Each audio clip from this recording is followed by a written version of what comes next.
Dr. Buss, the thing is, for people who are not fully aware of evolutionary psychology or one of the predictable, testable hypotheses, can we talk about the 37 culture study? Because to me, that is sort of like the beginning of where I started to say, oh, wait a second, these ideas that you come up with are pervasive amongst all Homo sapiens, or at least all Homo sapiens that you've checked in. So 37 different cultures, you check some of the mating strategies, and what were the results that you found?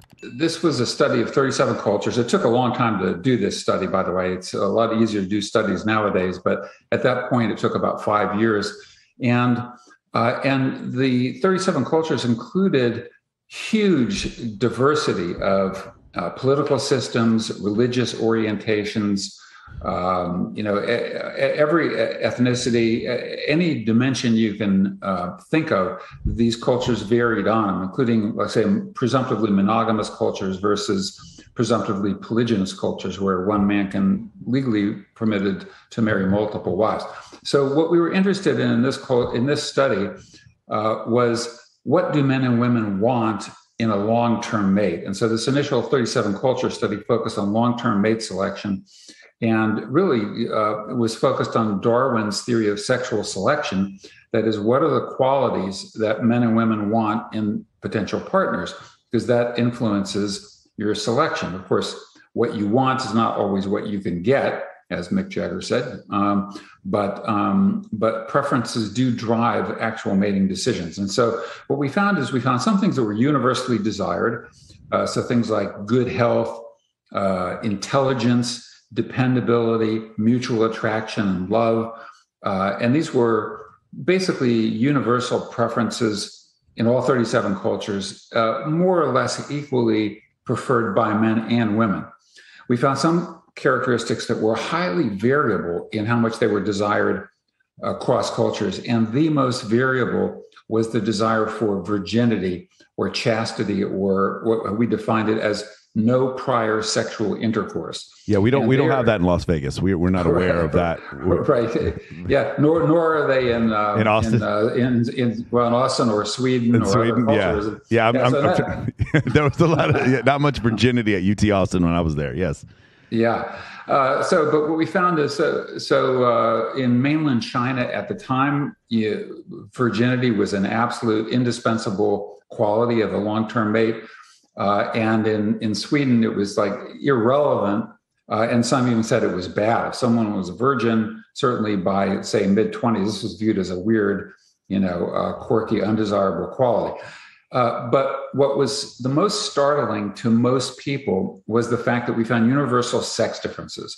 And the sex differences were precisely the sex differences predicted in advance by evolutionary hypotheses. And these were anchored in, Darwin's theory of sexual selection, Trivers's modification of that in terms of parental investment driving the two components of sexual selection, George C. Williams, the great evolutionary biologist, a conceptualization of reproductive value, and then Don Simons, also a brilliant evolutionary psychologist who wrote The Evolution of Human Sexuality, 1979, but a brilliant, brilliant book. What we found is that men more than women preferred qualities associated with physical attractiveness, as well as relative youth. And we know now that these are cues to fertility.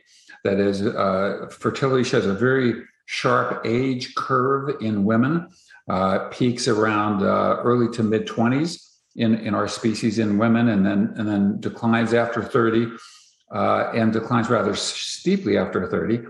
Whereas men's fertility shows a different age distribution, where it also peaks but it shows a very gradual diminution over age. So youth and beauty, and this was in part startling because, I'll mention the other one, and then women more than men preferred characteristics associated with resource acquisition, and qualities linked to resource acquisition, such as social status, ambition, industriousness, and somewhat older age. Like not old geezer age, but guys who were a few years older than they are.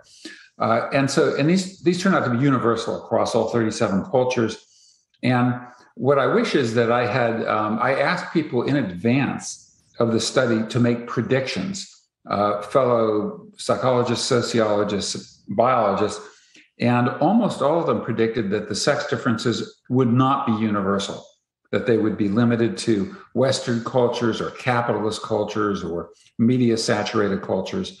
And so, and then, of course, after the results are published, some people came back and said, well, I could have predicted that in advance, but they didn't. And in fact, no one had in the field predicted those in advance, except for the evolution-minded people that I mentioned before. Sorry. Yeah, just to go back to what we said before. So we started this off by talking about a testable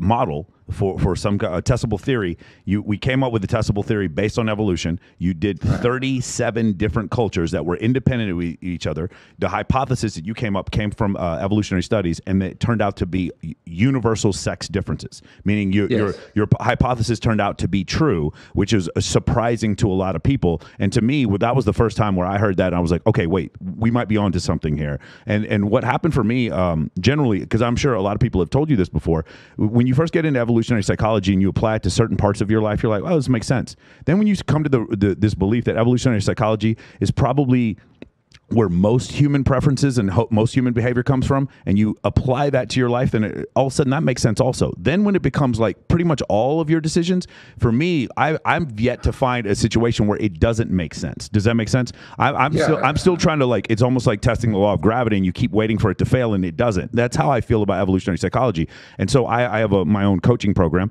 and one of the rules I have is that evolutionary psychology explains all human behavior, right? That's one of them. And that was one of the, it seems like the framework that when you wrote the foreword for Dr. Gatsad's book, that seems to be like something that you said, that all psychology is evolutionary psychology. Yeah. So I would agree with that. So to take them in the order in which you presented them, the results could have turned out differently. So the results, they could have shown that, well, there were sexual reversals, or in the Zulu tribe, which is one of the cultures that we studied, the sex differences were reversed. So the data could have come out in a way that falsified the hypotheses, but they did not. They supported the hypotheses. But you're absolutely right. I think that there's, as I said, there's no such thing as a non-evolutionary psychology. Yeah. And so, but it all boils down to the specifics. So, the specific evolutionary lenses that you use to interpret human behavior, and I kind of agree with you on that. I look around and there is culture and there is cultural variability, but we have to keep in mind a couple of things, because some people say that, well, it's explained by culture and not evolution. But first of all, as you alluded to earlier in this podcast, we create cultural products that correspond with our evolved psychology. Exactly, yes. And this is something people don't realize. They think, well, the media and pornography, that these are things that are causing our psychology to be the way it is, as opposed to reflections of psychology. And, if you created pornography or made movies that didn't tap into our evolved psychology, they wouldn't be successful. And if you look at the most successful movies, just to take movies, for example, they all involve key themes of evolutionary psychology. Mating, mate selection, conflict in mating, parental influence, like Romeo and Juliet, the parents trying to interfere with mateships, birth, death, pregnancy, rivalry, homicide, all these things that cause us to say, wow, this is important stuff. I want to pay attention to it. I want to watch this movie. If it's done well, and so it's true of movies. It's also true of all the great literature. Go back to Shakespeare.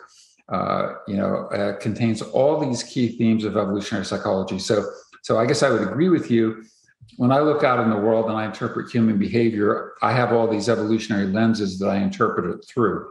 That you wouldn't otherwise know how to correctly interpret it. So, like, even things like I remember, this is somewhat personal, but in earlier dating days, I took a woman to a party. And she went and was talking to other people. I went and was talking to other people. And I was interacting with this very attractive woman. And she kind of came up, and then we left the party. And she casually mentioned, hey, did you notice that her thighs were heavy? that woman you were talking to, and I hadn't noticed it, but. What caused me to, next time I saw the woman, I was particularly attentive. Oh, well, it turns out, oh, she was right. Her thighs are heavy. I hadn't noticed it, but it was kind of a fascinating thing in verbal derogation of competitors. And in our studies, we found precisely that women tended to derogate other women on their physical attributes as well as their sexual promiscuity. That's incredible. Travis, I got David Buss to tell a dating story. I'm so happy right now. You have no idea.